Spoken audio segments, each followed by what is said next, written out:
Hi everyone, and welcome to this week's Symax Fintech Weekly Market Insight. As usual, broken down into four parts. First, I look back at what happened last week, then what's going to come out this week, then we move on to the macro outlook, followed by some chart analysis. Just remember, our chart analysis is based on the futures. But it's the futures markets that really drive these markets. Obviously, below them is the fundamentals that drive everything.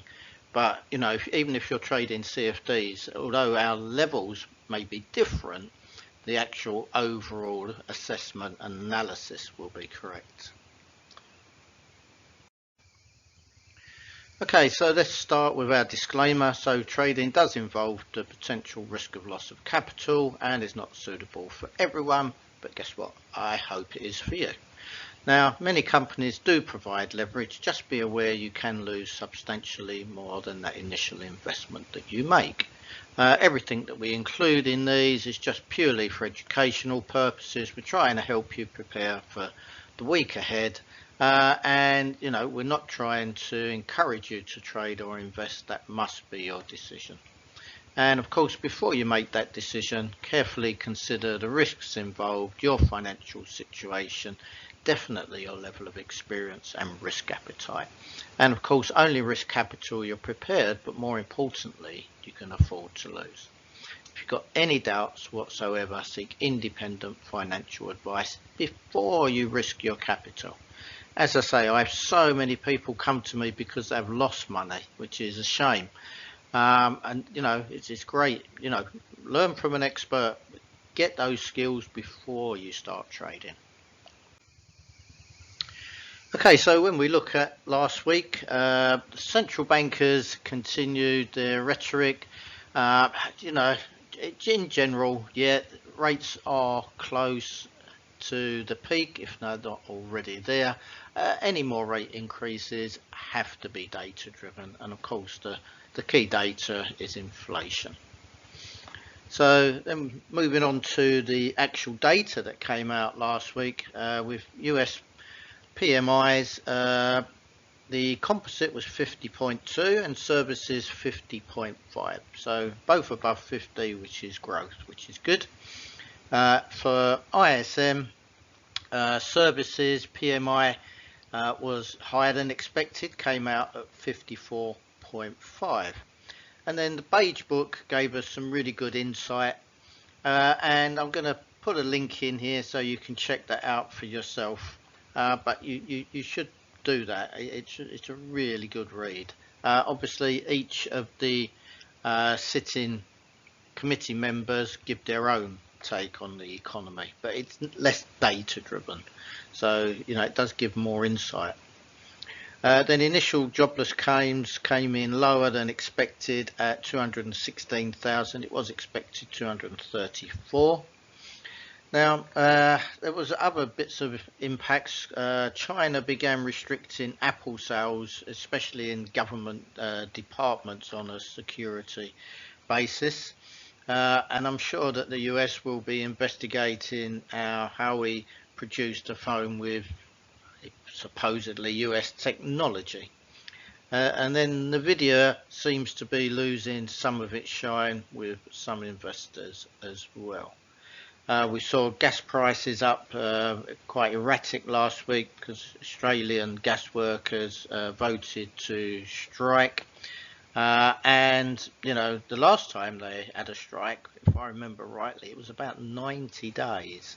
Hopefully this one's not going to be as long as that. Then in the EU, investor confidence was negative 21.5. PMIs came in, the composite 46.7 and services 47.9. So, contraction, but not desperately bad yet. PPI came in at negative 0.5% month on month and negative 7.6% year on year. And retail sales were down 1% year on year, which is not bad really, I don't think. GDP was 0.1% quarter on quarter. That was lower than expected, as was the year on year figure at 0.5%. Then moving on to Germany, the trade balance was lower than expected at 15.9 billion. You know, they really are struggling at the moment, Germany, I would say. Especially, you know, because they rely on a lot of sales to China, and that's, you know, China just not in a position to have all that purchasing power at the moment. Industrial production was lower too at 0.8%. Now the PMIs, the composite came in at 44.6%, with services at 47.3%. So again below 50, quite similar really to the whole of Europe overall. Factory orders were much lower than expectations. They were negative 11.7%. They was only expected to come in about negative 4%. And then for CPI, the harmonised, 0.4% up month on month, 6.4% year on year.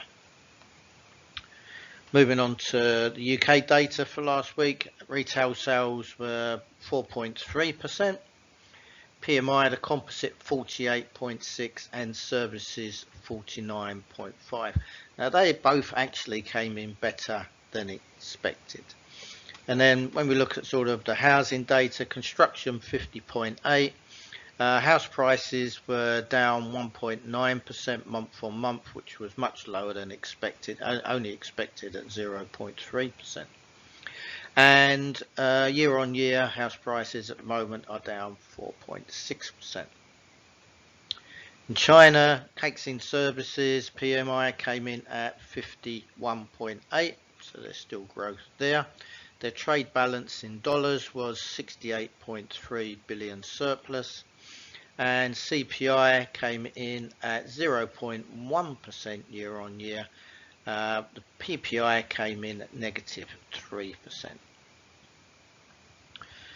Moving on to Japan, GDP was lower than expected. It came in at an annualized rate of 4.8%. Australia, RBA, Royal Bank of Australia, they held rates at 4.1%.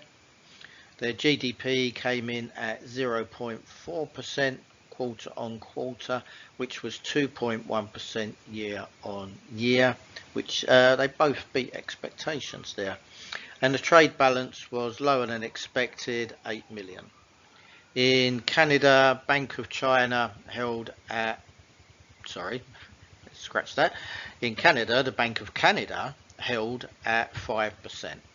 Now, the unemployment rate is at 5.5%, and capacity utilisation came in at 81.4%. Remember, anything over 80 is expansion for capacity utilisation. So that was Canada. And then for Switzerland, GDP came in at 0, so flat, which was slightly lower than expected. And the unemployment rate was unchanged at 2.1%.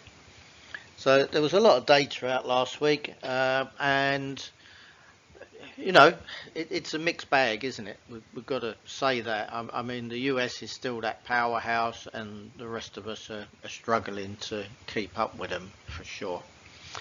So moving on to our services, and then in part 2 we'll look at the week ahead. So just to remind you of what we do apart from these, you know, as I mentioned, everything we do is to support traders, to try and help them to, you know, just improve their performance and improve their understanding of what goes on within these markets. Where, you know, and also not just from a macro side of things, but also, you know, technical analysis, risk management, any area that's anything to do with trading, we've got something. And we've got workshops for that. You know, if you're new to trading, then we've got one as an introduction to trading to help you make your mind up whether it could be your next career or not. And then, of course, if you're already trading, then we can help you to fill in any gaps that you've got. And all of this is going to accelerate your trading. It really is. And then, you know, if you want to get deeper into trading, then we've got some 1 week courses. They'll leave you feeling confident, competent. But, you know, of course, it's just going to be that foundations, those pure foundations on which to build that trading career. And I would say that in 1 week, if you've got an inner trader, I will find it. One of our 1 week courses also includes a free trading challenge. The comprehensive masterclass, so we do that in 2 different forms. I'm currently on that course at the moment with guys. We do it as an accredited masterclass, and we also do it as a flexi masterclass. Just reach out to us if you want details on them. But you know, this has been designed especially to provide all the fundamental knowledge and all the trading tools that are required, not just to navigate today's markets, but the future markets as well. So, you know, under any conditions, and of course across all the different asset classes, which is really important. You know, don't trade what you can access, trade what is right for you. For those people that have got some experience at trading, they might just need a little bit more insight, a little bit of help just to find out where they could improve or where they're going wrong, and maybe just to help you get to that next level. Happy to do that. We consult to companies on FX and commodity exposure. If you're, you know, in that space and you need help there, just look at sort of the big moves that there have been over the last 2-3 years. We're happy to help. Now, provider of trader education content. We're one of the main providers, and it's to not just individuals but also to exchanges and to brokers. And as I mentioned earlier, funded trading accounts. So if you don't want to risk your capital, or maybe you haven't got the capital to risk, then just look at some of these trading challenges that are out there to get that funded account. Now we have 4 different ones, which does include the one that we've sent a link to there. But reach out to us if you want to look at different ones. You know, we've got ones for CFDs, we've got ones for futures, we've got ones just for stocks.